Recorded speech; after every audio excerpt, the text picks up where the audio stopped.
आज हम operation on rational numbers की मल्टीप्लिकेशन वाली एक्सरसाइज शुरू करने जा रहे हैं। फर्स्ट क्वेश्चन देखो, सिंपली बस हमने यहाँ पर मल्टीप्लाई करना है।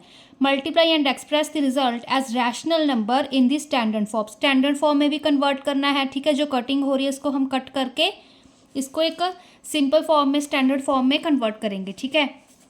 अब देखो 11/7 को किसके साथ मल्टीप्लाई करना है? मल्टीप्लाई 11/7 बाय -3/8, मतलब इसको इज इक्वल टू यहाँ पे यहीं पे कर देती हूँ 11/7 मल्टीप्लाई -3/8। मैथमेटिकल फॉर्म में कन्वर्ट कर लिया। अब देखो यहाँ पर सीधा पहले अगर मल्टीप्लाई करना है तो कर सकते हो, ठीक है। साइंस को मल्टीप्लाई करेंगे, यहाँ पे प्लस का साइन है, यहाँ पे माइनस का, प्लस माइनस माइनस, ठीक है। तो यहाँ पे माइनस आ गया। 11 × 3, ठीक है, 11 × 3 एंड यहाँ पर 7 × 8, ठीक है। यहाँ पे हमने कंसेप्ट किया था ना कि न्यूमरेटर को अलग हम मल्टीप्लाई करेंगे, डिनोमिनेटर वालों को डिनोमिनेटर के साथ करेंगे, ठीक है। तो सिंपल सीधा भी आप लिख सकते हो, जैसे कि यहाँ पे -11 × 3 = 33, 7 × 8 = हमारे पास 56, ठीक है। यहाँ पर आप सीधा भी लिख सकते हो कि 11 × 3 = 33, 7 × 8 = 56। यहाँ पे प्लस माइनस माइनस, अदरवाइज इस तरह से लिखना है, इस तरह से A × C, B × D की फॉर्म में ऐसे भी कर सकते हो, ठीक है। अब सेकंड देखो, -7/4 बाय था तो मल्टीप्लाई 2/3, ठीक है।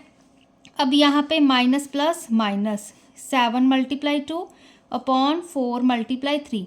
अब यहाँ पर कटिंग हो रही है, ठीक है, चेक कर लिया हमने। यहाँ पे 2 है, यहाँ पे 4 है, तो 2 × 1 = 2, 2 × 2 = 4, ठीक है। तो यहाँ पे क्या आएगा? -7 × 1 अपॉन यहाँ पे 2 बचा, 2 × 3। तो इसका आंसर -7 × 1 = 7, 2 × 3 = 6, ठीक है। ये चीज़ आ गई। नेक्स्ट पार्ट देखो, -3/12 बाय -48, ठीक है। चाहे डिनोमिनेटर 1 लिख लो, कोई फ़र्क नहीं पड़ता, ठीक है, अगर आपको ऑड लग रहा हो तो।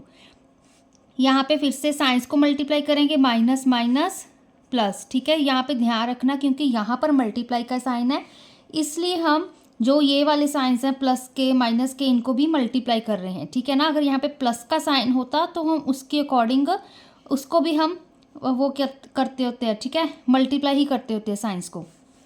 तो यहाँ पर देखो, अब 3 × 48, ठीक है। यहाँ पर क्या आएगा? 12 × 1। अब क्या कटिंग हो रही है?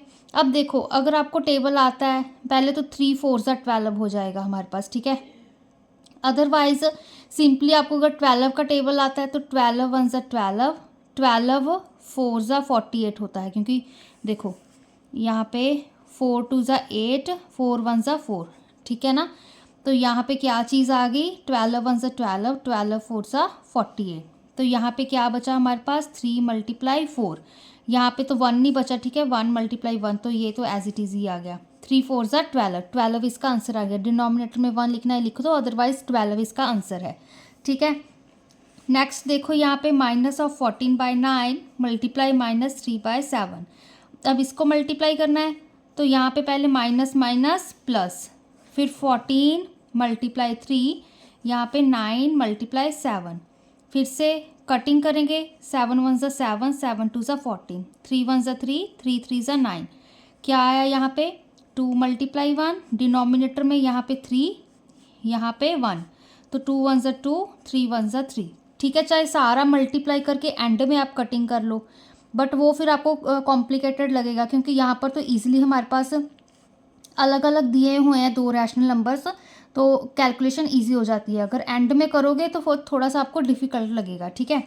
तो अब नेक्स्ट वाला देखो, यहाँ पे आया 23/5 मल्टीप्लाई -25/11, ये चीज़ आई। अब देखो यहाँ पे प्लस माइनस माइनस, 23 × 25, यहाँ पे 5 × 11, 5 × 1 = 5, 5 × 5 = 25, ठीक है। तो -23 × 5, यहाँ पे 1 × 11, ठीक है। डिनोमिनेटर में तो 11 आ गया, यहाँ पे माइनस आ गया, इसको मल्टीप्लाई करो 23 को 5 के साथ, 5 × 3 = 15, 5 × 2 = 10, 10 + 1 = 11, ठीक है, 115। तो 115/11 ये इसका आंसर आ गया। अब नेक्स्ट देखो, यहाँ पे 7 मल्टीप्लाई क्या कर रहे हैं हम, -15/63। चाहे यहाँ पे 1 लगाना है लगा लो, ठीक है, क्योंकि 1 को जब हम किसी भी नंबर डिवाइड कर रहे हैं 1 को, ठीक है, तो वो फ़र्क नहीं पड़ता, वही नंबर आएगा हमारे पास आंसर। तो यहाँ पे फिर से प्लस माइनस माइनस, 7 मल्टीप्लाई 15, यहाँ पे 1 मल्टीप्लाई 63। अब टेबल आने चाहिए, 7 1 ज़ा 7, 7 9 ज़ा 63। तो -1 मल्टीप्लाई 15, यहाँ पे 1 मल्टीप्लाई 9। यहाँ पर भी फर्दर यहीं पे कट कर सकते थे, ठीक है, चलो हम लिख लिया। अब यहाँ पर कर देते 3 3 ज़ा 9, 3 5 ज़ा 15, ठीक है। तो अब यहाँ पे -1 मल्टीप्लाई यहाँ पे 5, यहाँ पे 1 मल्टीप्लाई 3, तो इसका आंसर आया -5/3। 1 5 ज़ा 5, 1 3 ज़ा 3, ठीक है, तो ये इसका आंसर आ गया। अब देखो स्टूडेंट्स, हम सेकंड क्वेश्चन यहाँ पर कर लेंगे। देखो, for the following values of x and y verify x multiply y is equal to y multiply x, ठीक है। ये हमारे पास क्या थी, एक कॉम्यूटेटिव प्रॉपर्टी थी, ठीक है। इस चीज़ को याद रखना कि x मल्टीप्लाई y करने पर एंड y मल्टीप्लाई x करने पर आंसर हमारे पास सेम आ रहा है, ठीक है।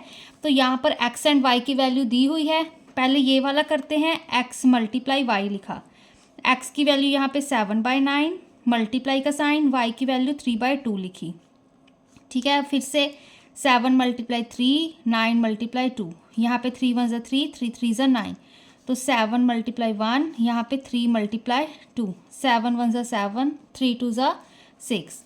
अब y मल्टीप्लाई x कर लेते हैं, यहाँ पे y की वैल्यू 3/2, x की वैल्यू 7/9, इसका क्या आएगा 3 मल्टीप्लाई 7, न्यूमिरेटर को मल्टीप्लाई किया, a मल्टीप्लाई c किया, ठीक है, b मल्टीप्लाई d, यहाँ 2 मल्टीप्लाई 9, फिर से 3 1 ज़ा 3, 3 3 ज़ा 9, तो 1 मल्टीप्लाई 7, यहाँ पे 2 मल्टीप्लाई 3, 1 7 ज़ा 7, 2 3 ज़ा 6, ठीक है। दोनों के आंसर सेम आए, that means x multiply y is equal to y multiply x, ठीक है। तो ये हमारे पास वेरीफाई हो गया। नेक्स्ट पार्ट देखो, इसका नेक्स्ट पार्ट देखो हमारे पास क्या है, यहाँ पे सेकंड पार्ट क्या क्या कह रहा है, यहाँ पर भी x मल्टीप्लाई y करेंगे पहले, x की वैल्यू -2/7, ठीक है, मल्टीप्लाई यहाँ पे y की वैल्यू 5/8। अब फिर से माइनस प्लस माइनस, न्यूमिरेटर में a मल्टीप्लाई c मतलब 2 मल्टीप्लाई 5, डिनोमिनेटर में b मल्टीप्लाई d 7 मल्टीप्लाई 8, ठीक है। फिर 2 1 ज़ा 2, 2 4 ज़ा 8, क्योंकि कटिंग हो रही है, ठीक है, इस चीज़ का ध्यान रखना। तो यहाँ पे -1 मल्टीप्लाई यहाँ पे 5, 7 मल्टीप्लाई 4, 5 1 ज़ा 5, ठीक है, यहाँ पे 7 4 ज़ा 28, ये चीज़ आ गई।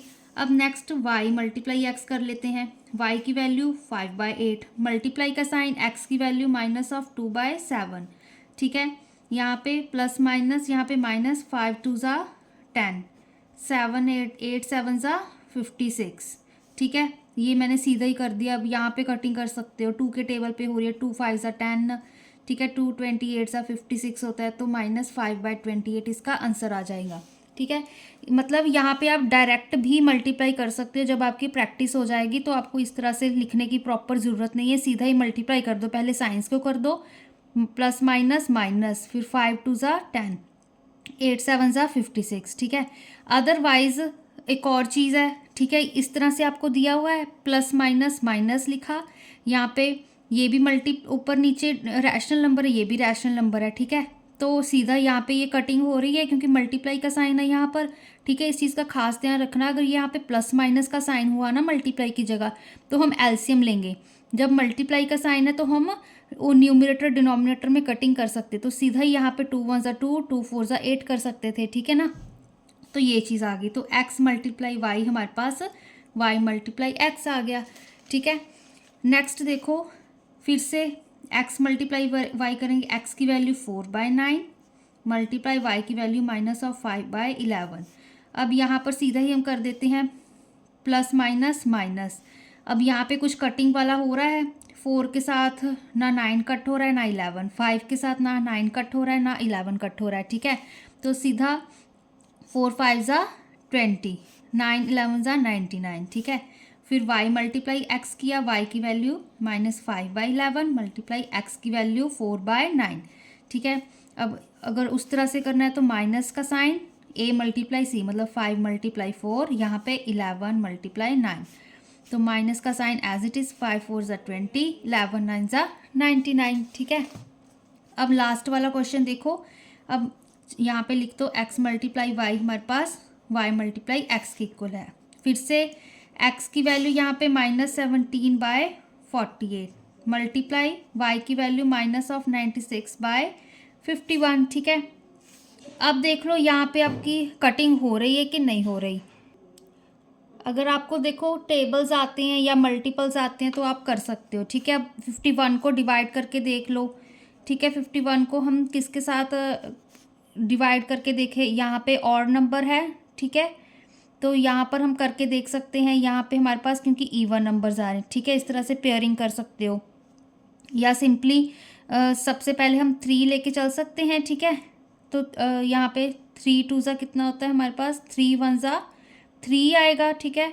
क्योंकि 1 के टेबल पे नहीं कट करेंगे, 2 के पर नहीं करेंगे, तो ऑड नंबर सबसे पहले हमारे पास 3 आ रहा है, तो यहाँ पे क्या आएगा, 3 1 ज़ा 3, ठीक है। फिर यहाँ पे कितना आ गया, 2 1, 3 7 ज़ा 21, तो 17 1 ज़ा 17, 17 3 ज़ा 51 होता है। अब 48, अब ये सिंपल आप 2 के साथ मल्टीप्लाई करके देखोगे तो 96 आ रहा है, ठीक है। जैसे अगर आपको टेबल अच्छे से आते हैं तो बहुत ईजिली आप माइंड में ही कैलकुलेट कर सकते हो, ठीक है। तो ये देख कर ही पता चल रहा है, क्योंकि 2 8 ज़ा 16 होता है, फिर 2 4 ज़ा 8 होता है, 8 + 1 9 होता है, ठीक है। अदरवाइज़ आप यहाँ पर कर सकते हो। 96 को मैंने डिवाइड किया, किसके साथ करूँगी, यहाँ पर हम 3 के, अगर हम 2 पे ही डिवाइड करते देखते हैं, ठीक है। सबसे छोटा पहले हम देखते थे, तो 2 4 ज़ा 8, ठीक है। यहाँ पे 1, यहाँ पे 6, 2 8 ज़ा 16, ठीक है। ये चीज़ आ गई। तो यहाँ पे अब देखो माइनस माइनस प्लस हो जाएगा, यहाँ पे 1 बचा, मल्टीप्लाई 48 1 ज़ा 48, 48 2 ज़ा 96, यहाँ पे 2 आ गया। डिनोमिनेटर में यहाँ पे 1, यहाँ पे 3, तो आंसर 1 2 ज़ा 2, 1 3 ज़ा 3, 2/3 आ गया। y मल्टीप्लाई x करोगे, y की वैल्यू -96/51 मल्टीप्लाई x की वैल्यू -17/48, ये चीज़ है, ठीक है। फिर से अब ये तो क्योंकि वही चीज़ आ गई, माइनस माइनस प्लस, 17 1 ज़ा 17, 17 3 ज़ा 51, 48 1 ज़ा 48, 48 2 ज़ा 96, तो 2 1 ज़ा 2, 3 1 ज़ा 3, ठीक है। क्योंकि अगर आप जितना लिखकर प्रैक्टिस करोगे ना क्वेश्चंस की, टेबल अच्छे से आते होंगे, तो ये कैलकुलेशंस बहुत बहुत ईजी हैं, ठीक है। तो आज के लिए इतना ही। नेक्स्ट वीडियो में हम एसोसिएटिव प्रॉपर्टी वाले क्वेश्चंस करेंगे।